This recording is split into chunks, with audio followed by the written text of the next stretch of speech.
Hello नमस्कार मेरे प्यारे विद्यार्थियों, मैं हरिओम ईदवार आप सभी का फिर से हार्दिक स्वागत अभिनंदन करता हूं अपने जीनियस मैथ्स क्लासेस में। तो देखिए दोस्तों, अपन पढ़ रहे हैं द्विघात समीकरण एनसीईआरटी मैथमेटिक्स 10th क्लास की, जिसमें प्रश्नावली 4.1 अपन ने पूरी कर ली है। आज अपन 4.2 प्रश्नावली स्टार्ट करेंगे। इसमें क्या करना अपने को कि जो द्विघात समीकरण अपने को दिए हुए होंगे उनको गुणनखंड विधि से उनके मूल ज्ञात करने हैं। ठीक है, तो जैसा कि हमने पढ़ा था पहले कि कोई भी द्विघात समीकरण है तो उस द्विघात समीकरण के दो मूल होते हैं। क्यों? क्योंकि अधिकतम घात कितनी है? 2 है, और जितनी अधिकतम घात होती है किसी भी समीकरण में चर राशि की, उतने ही उसके मूल निकलते हैं। मूल मतलब उसके x के जो चर राशि होती है उसके वैल्यूज आते हैं। ठीक है, तो यहाँ अपने पास अधिकतम घात कितनी है? 2 है, क्योंकि द्विघात समीकरण है, तो मूल भी कितने निकलेंगे? 2 निकलेंगे। ठीक है, तो क्या तरीका रहेगा? देखो, गुणनखंड विधि जो होती है उस गुणनखंड विधि में क्या किया जाता है कि बीच वाला जो x की घात 1 वाला जो पद होता है, इस x की घात जो 1 है, x की घात 1, इसका जो गुणांक होता है, जैसे इस केस में गुणांक कितना है? -3। ठीक है, ये हो गया इसका गुणांक। अब देखिए x की घात 2, इसका गुणांक कितना है? 1। और जो तीसरा पद है अचर पद, वो कितना है? -10। इन तीनों गुणांकों को देखना अपने को। ठीक है, देख लिया। अब क्या करना है कि जो पहला और तीसरा यानी कि x की घात 2 का गुणांक और अचर पद, इन दोनों को गुणा करके देखना है। तो देखो, दोनों को गुणा करके देखा तो 1 और -10 को गुणा करेंगे तो -10 ही रहेगा। ठीक है, तो अब हमें ये जो बीच वाला जो पद है x की घात 1 वाला, इसका जो गुणांक है -3, इसके ऐसे दो टुकड़े करने हैं कि उन दोनों को वापस गुणा करें तो -10 बने, और उन दोनों को जोड़े तो -3 बने। तो भाई ये कैसी विडंबना है। तो देखिए, अभी मैं आपको एक आइडिया देता हूं कि जैसे 3 है, 3 के हमें अगर टुकड़े करने होते हैं तो जैसे 3 के हम क्या टुकड़े कर सकते हैं? 2+1। लेकिन 2+1 में 2 इंटू 1 10 नहीं बन रहा, इसके अलावा और कोई टुकड़ा हो नहीं सकता। तो अब हम क्या करेंगे? बड़ा टुकड़ा करेंगे। तो बड़ा कैसे? जैसे 3 से बड़ा, तो 3 से बड़ा कैसे होगा? 4 - 1 हो सकता है, बिल्कुल हो सकता है। तो 4 - 1 किया तो देखो 4 इंटू 1, 4 एकम 4 ही हो रहा है, नहीं बना भाई। इससे और आगे बढ़ो, 4 की जगह 5 ले लो और 5 - 2 करो। तो 5 - 2 किया तो देखो क्या बन गया? 5 - 2 3 बन गया, और 5 दूनी 10, 10 बन गया। इसका मतलब ये अपना गुणनखंड सही साट बैठ जाएगा। ठीक है, तो ये तरीका आपको अपनाना है रफ में, और यहाँ पे अपने को डायरेक्ट सॉल्व करना है। तो देखिए कैसे सॉल्व करेंगे। ये अपनी समीकरण है, इस समीकरण को अपन ऐसे रखेंगे, x² माइनस ये जो 3 है, इस 3 को हम रखेंगे 5 - 2। ठीक है, इस 3 को क्या कर दिया? 5 - 2 कर दिया, और यहाँ पे x, फिर आगे -10 बराबर 0। ठीक है, यहाँ तक समझ में आ गया। चलिए अब देखिए, x की घात 2। अब देखना ये कोष्टक खुलेगा, तो जैसे ये माइनस अंदर घुसेगा तो पहले लगेगा ये 5 के साथ, फिर ये आगे और बढ़ेगा तो ये लगेगा, इस माइनस से माइनस को प्लस बना देगा, फिर ये आगे घुसेगा तो इस माइनस को माइनस से प्लस बना दिया तो प्लस का 2 बन गया। अब इधर का कोष्टक जब खुलेगा तो x जाएगा पहले 5 के साथ तो 5x, फिर x जाएगा 2 के साथ तो 2x, आगे देखिए -10 = 0। तो देखिए पहले अपनी समीकरण में 3 पद थे, अब हमारे पास 4 पद हो गए। तो चारों पद में क्या करो? 2 2 का आप क्या बना लो? पेयर बना लो। ठीक है, 2 2 पद का पेयर हो गया। अब इसमें देखिए, इस पद में देखिए कि दोनों में क्या कॉमन है। कॉमन का मतलब क्या होता है कि जो चीज दोनों में होनी चाहिए, समझना। देखिए कॉमन को मैं एक अपनी सरल भाषा में समझाता हूँ। जैसे ये 2 पार्टी है, ये ऐसे समझिए ये 2 बॉक्स है। ठीक है, इन दोनों बॉक्स में नोट भरे हुए हैं। इसमें देखिए एक 5 का सिक्का है, एक 2 का सिक्का है, एक 1 का है, और एक 10 रुपए का नोट है। इसमें देखिए 5 का सिक्का, 5 का सिक्का और एक 10 रुपए का नोट। तो इन दोनों में कॉमन बात करें, कॉमन मतलब जो दोनों में होना चाहिए, तो दोनों में क्या क्या कॉमन है? देखिए ये वाला जो 5 का नोट और ये वाला 5 का नोट दोनों में कॉमन है। ये 10 का नोट और ये 10 का नोट दोनों में कॉमन है। इसके अलावा और कुछ भी कॉमन नहीं है। तो इनको हम क्या कर सकते हैं, इस 5 के नोट को हम डायरेक्ट बाहर निकाल के ऐसे लिख सकते हैं, ऐसे। तो अब ऐसे लिखने का मतलब ये हुआ कि ये जो 5 का सिक्का है ये इसमें भी है और इसमें भी है। ऐसे ही हमने इस 10 के नोट को बाहर निकाल लिया, सॉरी, इस 10 के नोट को बाहर निकाल लिया, तो ये 10 का नोट बाहर आ गया। इसका मतलब क्या हुआ कि ये 10 का नोट इस बॉक्स में भी है, इस बॉक्स में भी है। ये होता है कॉमन निकालने का तरीका, ठीक है। तो देखिए हम इसमें कैसे कॉमन निकालेंगे, क्या कॉमन आ रहा है, देखो ध्यान से समझना। यहाँ x है, x की घात 1 है और यहाँ x की घात 2 है। जैसे यहाँ समझो ये 5 का नोट है और ये 5 के 2 नोट है, तो एक नोट कॉमन आ सकता है ना, बिल्कुल आ सकता है। तो हमने क्या किया, x को कॉमन ले लिया। तो जैसे x को कॉमन लिया तो x की घात यहाँ पे 2 थी, तो x की घात 1 बच गई। फिर माइनस x यहाँ से कॉमन में चला गया तो केवल क्या बच गया, 5 बच गया। आ गया समझ में? चलिए अब इन दोनों में देखिए, यहाँ 2 है और x है, यहाँ माइनस का 10 है। x तो इनमें है ही नहीं तो x कॉमन नहीं आएगा। 2 और 10 में देखो, अगर मैं 2 को कॉमन लेता हूँ प्लस 2 को, तो यहाँ x बच गया। और यहाँ देखना माइनस ऐसा ही बच जाएगा क्योंकि मैंने तो प्लस कॉमन लिया है। और 10 में से 2 ले लिया, 10 को क्या कर सकते हैं अपन, 10 होता क्या है, 10 क्या होता है, 5 इंटू 2 होता है ना। तो इन 5 इंटू 2 में से 2 को हमने कॉमन ले लिया, तो क्या बच गया, 5 बच गया, ऐसे कॉमन आ गया। तो देखो अगर ये 2 वापस अंदर जाएगा तो देखो 2x बन जाएगा और 2 इंटू 5 10 बन जाएगा, बन गया ना वापस, ऐसा बन जाता है। अब हमारे पास पहले 3 पद थे, गुणनखंड किए 4 पद हो गए, 4 में से 2-2 के पेयर बनाए, कॉमन निकाल लिए। तो अब देखो एक ये बड़ा पद और एक ये बड़ा पद, दोनों मिला के मतलब 2 पद हो रहे हैं, इन दोनों पद का एक पेयर हो गया। और इस एक पेयर में देखो ये वाला जो भाग है, ऐसे समझो ये 100 का नोट है, x माइनस 5, और इधर भी 100 का नोट है। तो इन दोनों टुकड़ों में दोनों पदों में ये 100 का नोट कॉमन ले लेते हैं। तो देखिए x माइनस 5, इस 100 के नोट को मैंने कॉमन लिया, तो देखिए यहाँ से कॉमन में ये पूरा चला गया तो क्या क्या बच गया, x बच गया। और यहाँ से भी ये पूरा कॉमन में चला गया तो क्या बच गया, प्लस 2 बच गया, ठीक है, ऐसे बन गया ये, और बराबर 0। ये हो गए आपके गुणनखंड। अब मूल ज्ञात करने थे, तो मूल ज्ञात करने के लिए क्या होता है, मूल के लिए जो दोनों अपने गुणनखंड बने ना, इन दोनों गुणनखंड को बराबर 0 करते हैं मूल निकालने के लिए। तो देखो पहला गुणनखंड x माइनस 5 बराबर 0, ऐसे ही दूसरा गुणनखंड कर दो x प्लस 2, है ना, तो x प्लस 2 बराबर 0।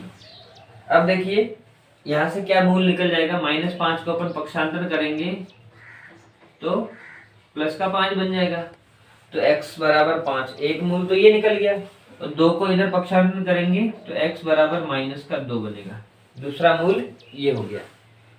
तो देखिए ये जो अपनी द्विघात समीकरण थी इसके 2 मूल निकल के आए, x बराबर 5 और x बराबर माइनस 2, ये 2 मूल हो गए। अब हम उसको सॉल्व करते हैं, ठीक है।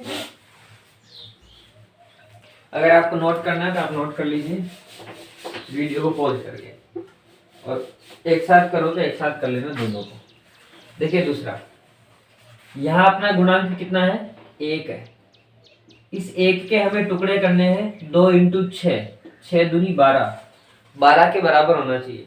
तो 12 के बराबर इसके टुकड़े देखिए, 2 माइनस 1 करेंगे तो 2 एकम 2, नहीं बना। 3 माइनस 2 करेंगे 3 दूनी 6, नहीं बना। 4 माइनस 3 करेंगे तो 4 3 12, ये बन रहा भाई। तो 4 माइनस 3 वाला करेंगे, ठीक है। इस 1 के क्या टुकड़े करेंगे, 4 माइनस 3, तो देखिए 2x² प्लस इस 1 को मैंने लिख दिया 4 माइनस 3, बाकी पूरा ऐसा कैसे, ठीक है। अब क्या करेंगे, बाकी सबको ऐसा कैसे रखेंगे, इस कोष्टक को अपन खोलेंगे। ये कोष्टक खोलेंगे तो देखिए प्लस का 4, फिर यहाँ से ये माइनस का 3, और इधर से जब x दोनों के साथ लगेगा तो ये x 4x 3x बना दिया, और ये माइनस का 6 बराबर 0। ठीक है, अब हमारे 3 पद से 4 पद हो गए, तो क्या करेंगे, 2 का पेयर बना लेंगे। पेयर बना लिया तो इस पेयर में देखिए 2 और 4 दोनों में से क्या कॉमन आ जाएगा, 2 कॉमन आ जाएगा, और x की घात 2 x, इसमें से x कॉमन आ जाएगा। तो देखिए 2 कॉमन में आ गया, x की घात 2 में से x कॉमन में आ गया, तो यहाँ क्या बच गया, केवल x बच गया। फिर 4 में से 2 कॉमन में आ गया तो 2 बच गया, और x पूरा कॉमन में आ गया, x प्लस 2 बच गया। ठीक, इन दोनों में देखो 3 कॉमन में आ जाएगा, x तो नहीं आएगा, और माइनस भी दोनों में है, तो माइनस को भी कॉमन में निकाल लो, तो माइनस आ गया, 3 आ गया, तो यहाँ पे क्या बच गया, x बच गया, और यहाँ से माइनस देखो कॉमन में चला गया, तो फिर क्या बचेगा, प्लस बचेगा, और 6 में से 3 कॉमन में चले गए तो 2 बच गए। तो देखो वापस अगर इसको खोलते हैं तो 3x और 3 दूनी 6 बन गया ना, तो इसका मतलब अपना सही है। देखो बड़े बड़े 2 पद हो गए, तो ये अपना 100 का नोट और ये 100 का नोट, तो इस 100 के नोट को कॉमन निकाल लो, यानी कि x प्लस 2 को कॉमन निकालोगे तो देखो यहाँ बचेगा 2x, यहाँ बचेगा माइनस का 3 बराबर 0। ये आपके हो गए गुणनखंड। मूल निकालने के लिए क्या करेंगे, x प्लस 2 को 0 रखेंगे, और इसको भी 2x माइनस 3 इक्वल टू 0 रखेंगे। इसको 0 से देखे 2 को पक्षांतर करेंगे तो x बराबर हो गया माइनस का 2, ये तो हो गया पहला मूल। इसको करेंगे, देखो 3 उधर जाएगा तो 2x बराबर 3, अब इस 2 को भी भेजना पड़ेगा तो 2 वज्र गुणा में नीचे जाएगा, तो x बराबर 3/2, ये हो गया अपना दूसरा मूल। तो ये अपने दोनों मूल निकल गए, ये अपना आंसर हो गया। ठीक है, तो फटाक से इसको नोट करिए। कोई डाउट आए, कोई कहीं समझ में नहीं आया हो तो कमेंट में लिखिए, मैं अभी समझाता हूँ उसको अगले वीडियो में, और इनको नोट करिए, तब तक मैं अगले क्वेश्चन लिखता हूँ। तो देखिए दोस्तों, पहला दूसरा अपन ने कर लिया, तीसरा मैंने लिया नहीं क्योंकि मेरे पास जो बुक है उसमें तीसरा मिस प्रिंट हो रखा है। ठीक है, तो मैंने उसको स्किप कर दिया, चौथा और पांचवा मैं आपके सामने लेके आया हूँ। अगर आपके पास बुक में अगर सही से लिखा हुआ तो आप कमेंट में लिखना, थर्ड क्वेश्चन को मैं अगले वीडियो में उसको सॉल्व करवा दूंगा।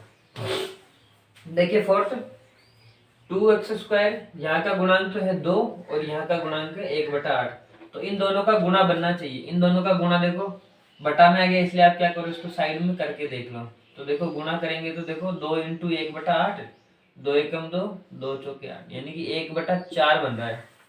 यानी कि जो यहाँ जो 1 है गुणांक -1, इस -1 के हमें ऐसे टुकड़े करने हैं कि उनको गुणा करें तो क्या बने, 1/4 बने। तो देखना यहाँ पे थोड़ा सा ध्यान देने वाली बात है, इस 1 के हम टुकड़े करेंगे 1/2 और 1/2, मतलब आधा और आधा, आधे और आधे को जोड़ा तो 1, और आधे और आधे को जब गुणा करेंगे देखना 1/2 को 1/2 से गुणा करते हैं तो 1 एकम 1 और 2 × 2 4, आ गया ना 1/4। तो इसके टुकड़े होंगे ये। ठीक है, इनको ध्यान रखना। या फिर अगर आपको ऐसे बटा वाले समझ में नहीं आ रहे तो इस बटा वाले को ही हटा दो। ठीक है, एक तरीका तो ये हो गया। अब बटा वाले को कैसे हटाते हैं अपन, आप सबको पता है, अपन ने पहले कई सवालों में कर रखा है कि बटा में जितना होता है उतने से पूरी समीकरण को गुणा कर दो। जब गुणा करेंगे तो बटा वाला अपने आप ही हट जाएगा। तो हम क्या करेंगे, यहाँ से समीकरण को 8 से गुणा कर देंगे। समीकरण को 8 से गुणा करने पर, तो 8 से गुणा करेंगे तो देखो यहाँ 8 गुणा हो जाएगा तो 16x², यहाँ 8 गुणा होगा तो -8x, यहाँ 8 गुणा होगा तो देखो ऐसे इंटू 8 करेंगे, 8 से 8 कट जाएगा तो क्या बचेगा +1। अपनी समीकरण ऐसी होगी। अब हमें टुकड़े किसके करने हैं, 8 के करने हैं। गुणा में कितना होना चाहिए, 16 बनना चाहिए। ठीक है, तो 8 के टुकड़े करने हैं और गुणा 16 होना चाहिए। तो देखिए 4 चौके 16 हो रहा है, बिल्कुल हो रहा है। तो 16x² -8 के मैंने टुकड़े कर दिए 4 + 4, तो देखो 4 + 4 8 और 4 चौके 16 और 16 एकम 16 हो गया ना 16। मतलब इन दोनों के गुणा के बराबर आना चाहिए। इन दोनों का गुणा कितना आ रहा है 16 और इन दोनों का गुणा भी कितना आ रहा है 16, तो हो गया सेम। अब देखिए 16x², यहाँ से कोष्टक खुलेगा तो -4 इधर से x दोनों के साथ लग जाएगा, ये लो साहब। तो देखिए 2 पेयर बन गए। अब 2 पेयर में देखिए अपन कॉमन लेंगे, तो यहाँ से देखिए 16 है और 4 है, तो दोनों में से क्या कॉमन आ जाएगा 4, ठीक है। तो 16 में से 4 कॉमन आ गया तो 4 बच गया, और यहाँ से देखना 4 पूरा का पूरा कॉमन आ गया तो कुछ नहीं बचेगा। अब देखना x की घात 2 है, x की घात 1 है, तो जो छोटी घात होती है वो कॉमन में आती है, ठीक है। तो x की घात 1 कॉमन आ जाएगा, तो देखो यहाँ पे 2 घात थी तो 1 बच गया, फिर ये माइनस बच गया, 4 कॉमन में आ गया, x पूरा कॉमन में आ गया, कुछ नहीं बचा। इसका मतलब जहाँ पे कुछ नहीं बचता तो 1 बचता है, ठीक है। अब देखो इन दोनों में, अब यहाँ पे हमें थोड़ा सा दिमाग लगाना है। क्या दिमाग लगाना है कि देखो कॉमन कुछ भी नहीं आ रहा है, तो जब कुछ भी कॉमन नहीं आता उस स्थिति में एक कॉमन निकालना है, ठीक है। तो जैसे अपन एक कॉमन निकालेंगे तो वापस पूरा ऐसा कैसा ही बच जाएगा 4x + 1 और ये माइनस का 4x। लेकिन अब देखो फिर हमारा ये जो 100 का नोट है वो अलग अलग हो गया, ये 4x -1 था और ये -4x + 1 हो गया। तो जब ऐसी कंडीशन बनती है तब हमें यहाँ ध्यान रखना है कि इस माइनस को कॉमन निकालना है, ठीक है। इस माइनस को, तो देखो इस माइनस को मैंने कॉमन निकाल लिया यहाँ। अब यहाँ तो माइनस है ही नहीं, तो हमें तो पता है कि जो प्लस होता है उस प्लस में 2 माइनस छिपे रहते हैं ऐसे। तो इस एक माइनस को हमने कॉमन निकाल लिया यहाँ पे और एक माइनस बच गया, ठीक है। बराबर क्या आ गया 0। समझ में आया कि नहीं आया? देखिए कि इस माइनस को हमने कॉमन निकाला तो यहाँ से तो कॉमन में आ गया, और यहाँ देखो प्लस में क्या होते हैं 2 माइनस छिपे रहते हैं, तो एक माइनस कॉमन में आ गया और एक माइनस यहाँ बच गया, ठीक है। अब देखिए हमारा 100 का नोट सेम हो गया। अब इस 100 के नोट को कॉमन निकाल लो, तो देखो यहां से 4x बच गया, यहां से -1 बच गया, बराबर 0। मूल निकालने के लिए क्या करेंगे, देखो दोनों इस बार सेम आ रहे हैं तो हमारे दोनों मूल क्या होंगे सेम आएंगे। तो 4x - 1 के बराबर में 0 रखेंगे, तो 1 को पक्षांतर करेंगे तो 4x = 1, फिर 4 बटा में जाएगा तो x बराबर हो जाएगा 1/4, और दूसरा मूल भी क्या हो जाएगा 1/4। तो आपके दोनों मूल हो गए 1/4 1/4, ठीक है। ये दोनों सेम क्यों आए, क्योंकि आपके दोनों ही गुणनखंड सेम थे, इसलिए आंसर भी सेम ही आएगा। तो अब मैंने डायरेक्ट एक ही साथ लिख दिया, दूसरे को सॉल्व नहीं किया, ठीक है। ये ऐसे हो गया। अब देखिए पांचवा 100x² - 20x + 1। अब हमें टुकड़े किसके करने हैं, इस -20 के, और गुणा में कितना आना चाहिए 100 × 1 मतलब 100 आना चाहिए। तो देखो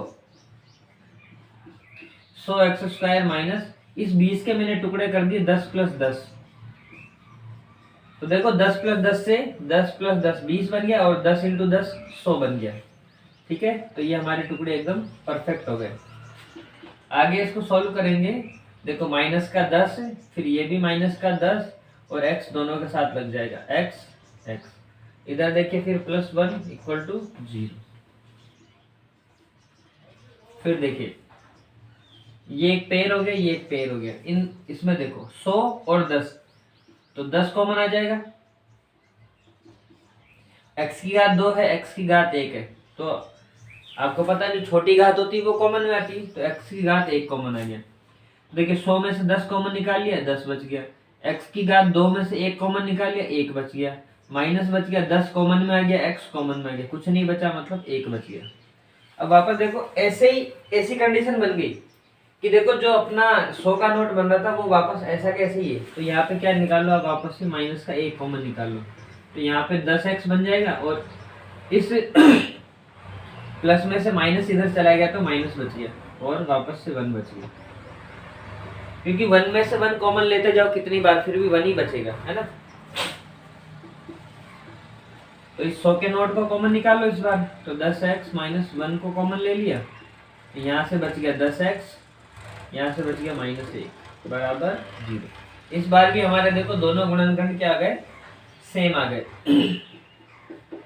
तो 10x minus 1 equal to 0, 10x बराबर 1 और x बराबर 1/10। यहाँ से दूसरे को सॉल्व करेंगे तो वो भी कितना आएगा, 1/10 आएगा। तो ये आपके आंसर हो गए 1/10, 1/10। ये दोनों आपके इस द्विघात समीकरण के मूल हो गए। ठीक है, तो आज की क्लास को यही समाप्त करते हैं अपन। पढ़ते रहिए, मस्त रहिए। चैनल को आपने सब्सक्राइब नहीं किया तो प्लीज़ इसको सब्सक्राइब कर लीजिए और आपके जितने भी फ्रेंड्स हैं सबको शेयर कीजिए, ताकि अपनी जो क्लास है वो ज़्यादा से ज़्यादा बच्चों के पास पहुंच सके। और चलिए मिलते हैं अगली क्लास में, तब तक के लिए थैंक यू, जय हिंद।